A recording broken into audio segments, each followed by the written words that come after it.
이사야서 60장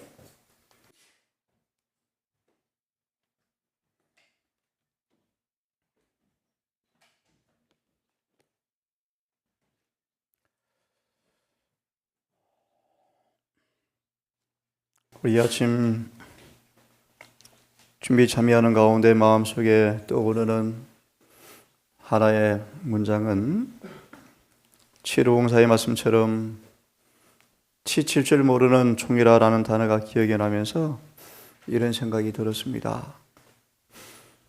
예수님 33년 반 이 땅에 사시면서, 특별히 3년 반 공생활을 하시면서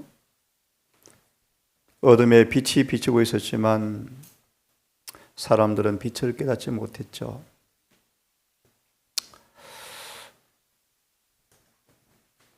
그렇게도 빛을 깨닫지 못하는 그들을 위해 주님은 한 사람일지라도 끝까지 수고를 마다하지 아니하시고 진리를 드러내셨습니다. 제가 이 말씀을 읽어드리고 아침 소망 66장의 말씀을 시작할 텐데, 60장 펴십시오. 2절만 보고 잘 아시는 주석을 보고 시작하겠습니다. 보라, 어둠이 땅을 덮을 것이요, 어둠이 땅을 덮을 것이요, 깜깜함이 만민을 가리우려니와. 오직 여호와께서 내 위에 임하실 것이며 그 영광이 내 위에 나타나리니, 열방은 내 빛으로 열왕은 비치는 내 광명으로 나와오리라.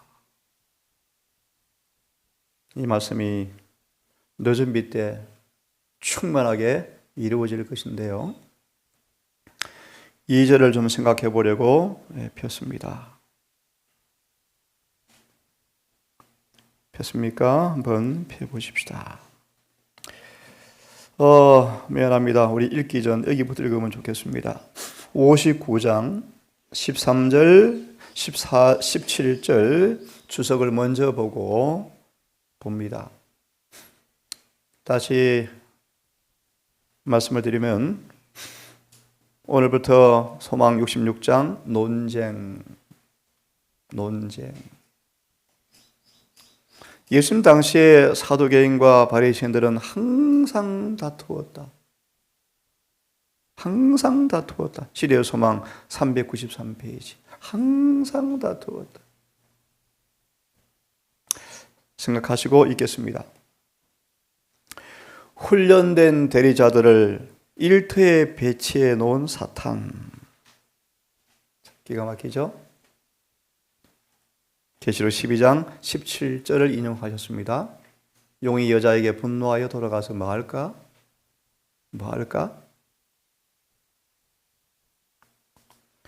마지막 결정적으로 한 방을 터뜨리기 전,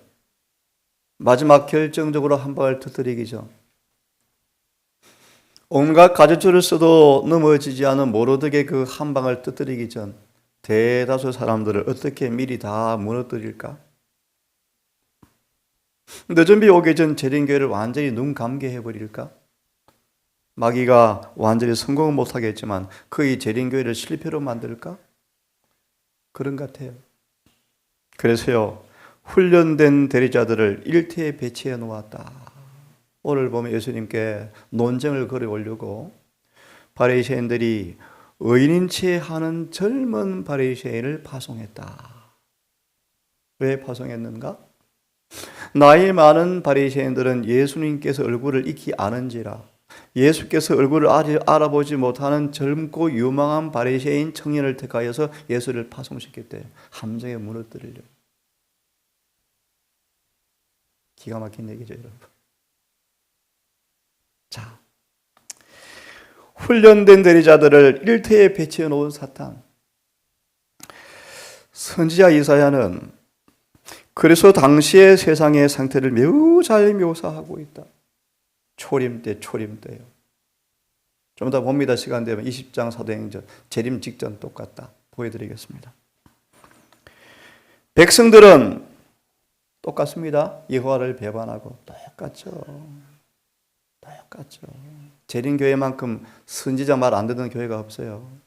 지독하게 안 들어요. 동산도 마찬가지일 줄 몰라요. 말씀대로 순종하시 말씀대로요. 선지자 말씀대로 순종하셔야 돼요. 문자 그대로 순종하셔야 돼요. 토 닮으면 망해요. 200명 저배명은 망해요. 문자 그대로 순종하셔야 돼요. 아브라함은 이삭을 제단에 드리라 변명 한마디 없이 그는 문자 그대로 순종했다. 온갖 토를 다 달죠. 그럼 망해요. 백성들이 여호와를 배반하고 인정치 아니하며 우리 하나님을 쫓는 데서 돌이키는 것으로 드러났다고 이사야가 59장을 통해 미리 말해 놓았다. 그래서 초림 직전의 형편은 잘 들으세요. 재림 직전의 세상 형편을 생생하게 그려준다. 하나 더 예를 들면 7교회 역사는 그대로 마지막 교회에 반복될 것이다. 그대로 반복돼요. 그대로. 꼭 같은 죄악이 존재할 것이요. 사단은 인간의 마음에 그때와 똑같이 초림 때와 똑같이 기만적 능력으로 재림 직전도 역사할 것이다.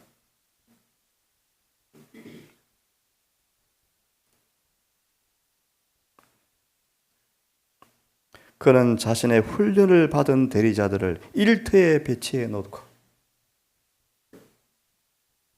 그들을 움직여서 밀도 높은 활동을 전개하고 있다. 그는 생명의 왕자를 대항하고 하나님의 율법을 뒤엎어버리기 위한 여러분 믿음으로 마리아의 경험을 더 깊이 경험하여 동서 율법이 굳게 지켜져야 돼요.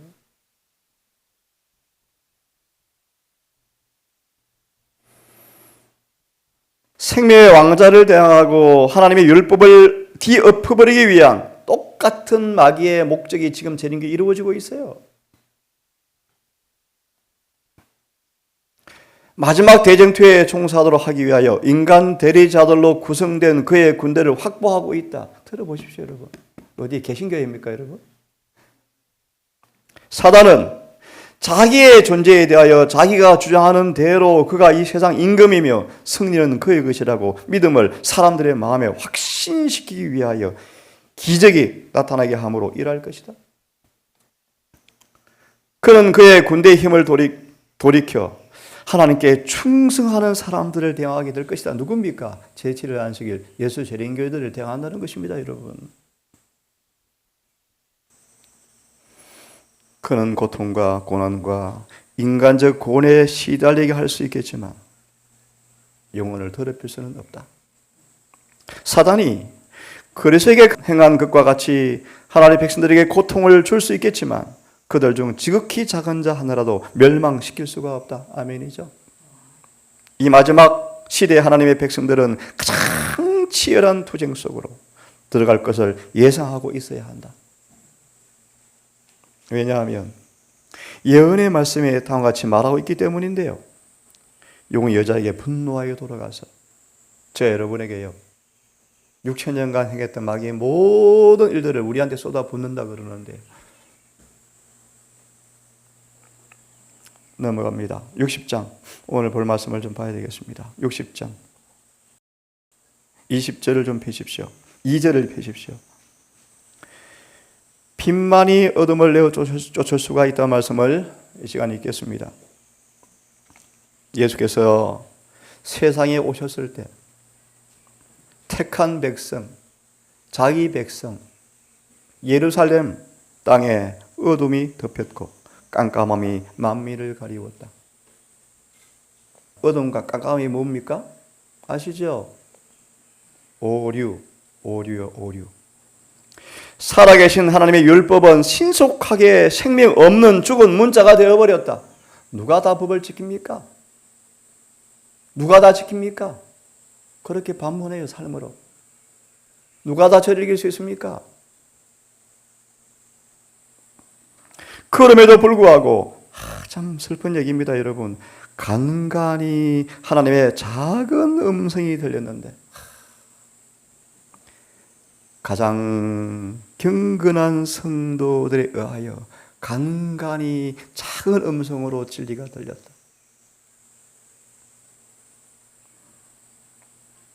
교리와 격언과 인간의 유전에 하나님의 음성은 삼켜져 버렸고 잠잠케 되어버렸다. 제사장들의 길고 복잡한 설명은 가장 분명하고 단순한 것들을 불분명하고 불완전하고 신비롭게 만들어버렸다. 경쟁 관계에 있는 교파들 간의 논쟁의 소리는 근본 66장 소망 논쟁. 사두개인과 바리새인들은 항상 다투었다. 소망 393페이지. 백성들은 늘 중간에서 애매모호했다.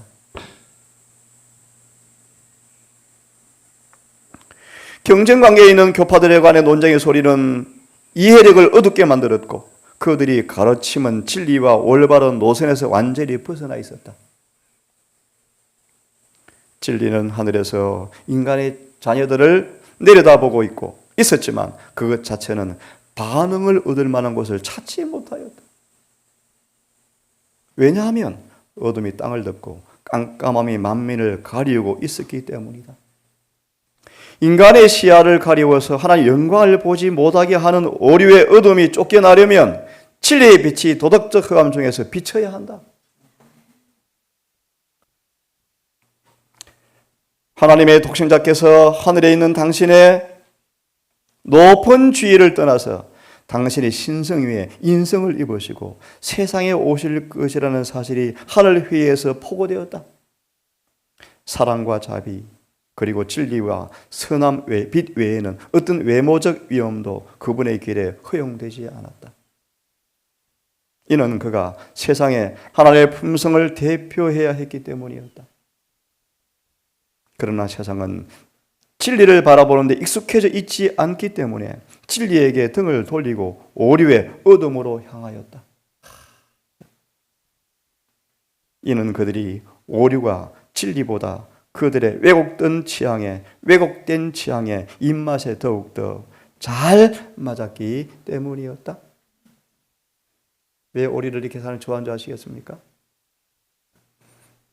제가 말씀 읽어드리고 이 아침 마무리하고 여러분 66장을 새벽기도 오시려면 한번 읽어보십시오. 논쟁, 제목이 논쟁이에요. 논쟁. 사도행전과 바리새인들은 예수께 논쟁을 걸어와요. 그들끼리 싸우다가 공통된 즉 예수님께 대적하려고 손을 잡아요. 하나 읽어드리고 아침 마치겠습니다. 이 말씀, 그제 말씀을 드린 말씀인데 제가 설명해드리고 마칩니다. 하나님께서 신뢰하고 그래서 그들을 교회의 높은 자리에 임명된 사람들, 그들이 하늘의 빛을 등지고 인간의 지혜를 찾을 수가 있다. 그렇게 되면 소위 성직에 있는 사람들이 인간의 지혜를 찾으면 그렇게 되면 저들의 빛은 어둠으로 변한다. 무슨 얘기예요? 그래서 하나님께서 부여하신 저들의 능력은 실패의 원인으로 바뀌고 저들의 품성은 하나님을 모욕하는 도구로 변한다. 그래서 예수님 어떻게 외우셨습니까? 이 말씀 꼭 기억하시고 오늘 예배를 마무리합니다. 하늘로부터 온 교사 예수님은 율법의 참된 의미를 설명하기 위해서 오셨다. 그래서 그분은 율법의 구조물 속에 진리를 다시 조립하셨다. 그래서 진리는 그 본래 광택을 발하도록 하셨고 예수님은 계명을 높이 받으셨다. 질문 드릴게요. 여러분 회개가 뭐예요? 회개가 율법의 충성으로 돌이키는 게 회개예요. 자복이 무엇입니까? 율법 범한 죄를 고백하는 게 자복이에요. 칭의가 무엇입니까? 율법을 마음에 넣어주시고 율법을 사랑하는 마음으로 바꿔주는 게 칭의예요. 성화가 무엇입니까? 율법과 습관적으로 일치시키는 게 성화예요. 완전히 무엇입니까? 여러분 속에 율법이 변하지 않고 영원히 고정되는 거예요. 성소정결이 뭡니까? 율법과 일치된 사람들의 지었던 죄의 기록을 지우는 거예요. 율법. 구원이 뭐죠? 율법과 일치되는 게 구원이에요. 구원이 여러분. 우리 여러분이 먹는 것이, 안식일 예비하는 것이, 안식일 지키는 것이 사모가 그래요. 원자님 점심시간 대화가 다 영적이네요. 대화가 너무 영적이네요. 너무너무 좋네요.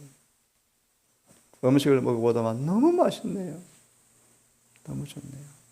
이렇게 살아야 하는데. 예, 율법. 우리는 율법을 수고하는 교회예요. 맞나요? 우리의 성질머리가 고쳐져야 돼요. 성격은 고쳐져야 돼요. 율법과 일치되는 품속으로 만들어져야 돼요. 우리 모든 사람은 율법의 보관자예요. 그래서 뭐가 필요합니까? 복음이 필요하죠. 여기까지 합니다. 내일부터 이제 누가 20장을 읽으면서 논쟁을 설명할 것입니다. 기도합시다.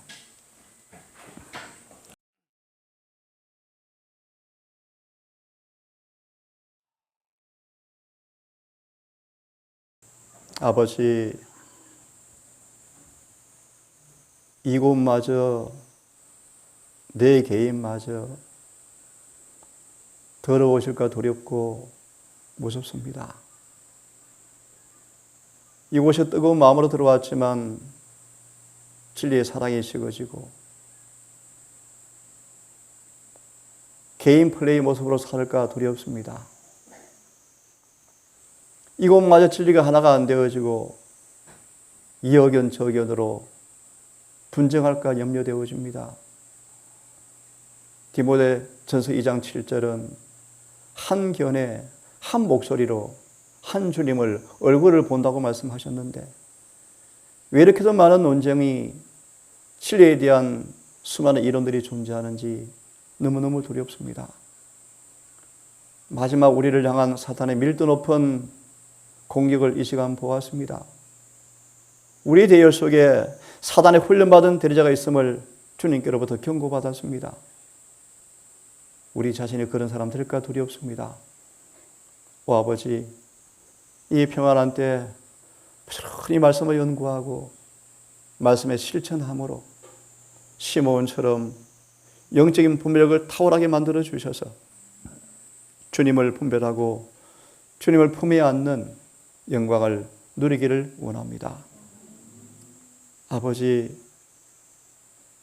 이 마지막 교회를 기억하시고 곳곳에 기근이 심각한 사실이 들려오고 초림 때처럼 경건한 사람들이 교회 가기가 싫어지고 수많은 사람들은 오류를 진리처럼 받아먹으며 기뻐하는 이 현실을 보면서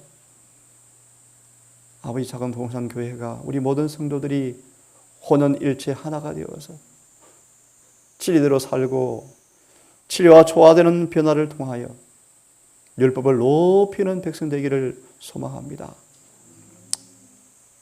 오늘부터 소망 66장의 말씀을 이제 묵상하겠사오니 하나님, 이 슬픈 현실이 우리의 삶이 되지 않도록 도우시고 이 교회가 되지 않도록 도우셔서 일어나 빛을 발하는 그 일에 많은 무리가 동참하는 늦은 비로 동참되어지는 그 축복이 이 교회에 있게 해 주시옵소서.